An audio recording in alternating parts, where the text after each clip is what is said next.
Hey everybody, happy Thursday. It is time for your Thrive in 5 video. And as you know, we have been talking about, I have someone that just woke up from a nap and he's being very wild. But as you know, we have been talking about ventilator stuff and trying to really focus on the basics and building you guys up for those of you that are in clinicals. So I thought we would talk about, I know some of you guys had asked questions about PEEP and pressure support and CPAP and BiPAP and what the heck the difference is. So I thought we would discuss all of those things today. So let's dive in. Now, I want you guys to remember, me and you breathing right here, right now is negative pressure, right? We're breathing in, it's using negative pressure to suck air into the lungs, and then it's getting blown out, correct? Okay, do you want to get down? Okay, we've had a very busy life lately. So when we are using PEEP and CPAP and BiPAP, right, and ventilating patients, it's all positive pressure, right? Positive airway pressure. And all that means is we are blowing air into the lungs to keep them open. Because what do we want, right? What do we want for our patients? We want them to not be hypoxic. We want good SaO2. We want good PaO2. We also want our end tidal CO2 and our PaCO2 to be good. And for all those things to work, we need to not have, collapsed alveoli. We want our alveoli to be open, and we want there to be plenty of them open so that because that is where, right, that's where the alveoli are interfacing with the capillaries, and that is where the exchange of CO2 and O2 and gas is all happening, right, is there. So that's what we want, and that's what we're trying to do.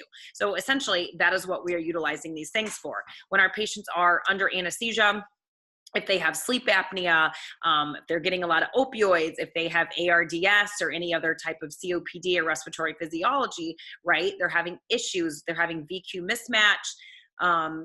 They're having hypoxemia, etc. They're having atelectasis, and it is our job to try to open up their FRC, which is that functional residual capacity. I talk about that on another video, but to maximize that, to improve their oxygenation, to increase their or decrease atelectasis, so that we can increase alveolar recruitment and exchange of oxygen and CO2. Okay, so that is essentially the big picture and what we are trying to do, and that is what essentially we are using these three things for. All right, oops, that didn't work. Let's dive on in here. Okay, so let's just talk about PEEP first. Now, PEEP is in the name, right? It's positive pressure. Once again, we're blowing pressure in, but it is pressure that is greater than atmospheric that is measured in the alveoli at the end of expiration, all right? It's positive pressure at the end of expiration, all right? Now, when you intubate your patient and they're on a ventilator and you've got them hooked up, what you are giving them is called extrinsic PEEP, okay? Extrinsic PEEP does all the things we talk about. It can help compliance in stiff lungs. It can increase oxygen. It gives more areas for gas exchange, everything we talk about, right? And so physiologic pH or normal physiologic PEEP and normal PEEP are about 3 to 5, 3 to 8 centimeters of water. So usually you would set kind of a little bit of PEEP usually I set it at 4 to 5 centimeters of water when my patient is intubated, just to kind of help keep those alveoli open because they're, in a supine position for the most part. And I want to keep those alveoli open. Now, when you are putting your patients on PEEP, you also want to watch out for certain things.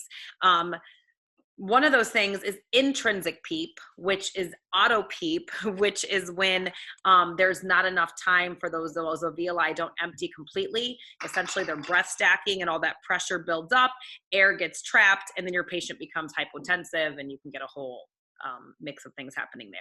So that's intrinsic PEEP. And to help fix that, you can actually decrease your tidal volumes if there's an issue with that. Mess with your inspiration, expiration times, etc. Okay. PEEP also causes, and CPAP can cause this as well, is they can also cause decreased venous return.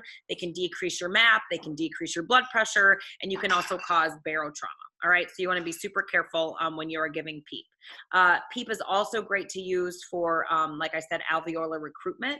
So if your patient isn't really oxygenating well, I'm trying to figure out what's going on, I might just turn my dial on my PEEP up to like 15 or 20, just for a few minutes, not for a while, because I don't want to cause barotrauma or decrease venous return, decrease preload, decrease cardiac output. And that'll usually help to recruit some alveoli and increase your SAT. Or sometimes you can actually take them off the vent, switch your APL valve to, and then switch your APL valve to like 40, 50 centimeters of water and hold a little pressure on that bag. And that'll help open up those airways, okay? If your patient is spontaneously ventilating, you can have them flipped over the spontaneous ventilation, and you can use your APL valve for a little bit of PEEP. You can turn that to maybe around 5, and then you can kind of see how your patient does while on a little PEEP, all right? If your patient cannot maintain their saturations, their end tidal CO2, all that stuff without using a little PEEP, then that's probably going to tell you they might need a little CPAP, BiPAP, some kind of support post-op. All right? So now we get to CPAP. Now, CPAP is continuous pressure, continuous positive pressure throughout the entire respiratory cycle. So you're still getting continuous positive pressure with both inspiration and both expiration. CPAP is actually very, very similar to PEEP, and it helps keep those alveoli expanded and exchanging gas throughout the entire respiratory cycle. Now, sometimes you can give your patients a little PEEP or a little CPAP if you're, say you're waking them up, you extubated them, or say they're breathing spontaneously, but your sats aren't too good. You can take your circuit, you can pop your mask on them, you can open your APL valve up a little bit to maybe 5 or so centimeters of water, and you can hold that bag continuously, and you can give them some CPAP, some continuous positive pressure throughout that as they are breathing. All right, are we good? All right, now we have BiPAP, so biphasic or bi-level positive airway pressure. Now, BiPAP is actually a beautiful mix of pressure support and PEEP, okay? And so are you helping me? Oh my goodness. So it is actually a blend of pressure support and PEEP. So what you can do with BiPAP is, I obviously don't use this intra-op, I don't have the ability to, but you can have patients bring their BiPAP machine, and sometimes patients need a little BiPAP in PACU, or overnight, depending on the procedure, how bad their OSA is, stuff like that. But what that does is it offers 2 levels of positive pressure. You can set it maybe 12 over 4. You can set inspiratory and expiratory pressure, so it's bi-level because you can do both. And you can also set like a backup rate. So BiPAP kind of goes with the patient's breaths. It kind of senses their breath, and it kind of augments them and helps them out, similar to pressure support, PSV, ventilation, and then it also gives you that positive airway pressure throughout inspiratory and expiratory. This does help decrease the work of breathing, but it can also help lower CO2 levels, and you get less of the hypotensive cardiac output problems that you get with the other 2. All right, I hope that makes sense. I hope that helps you guys figure those out in your head. So happy thriving, and I hope you guys are doing fantastic. All right, take care, and happy ventilating all your patients.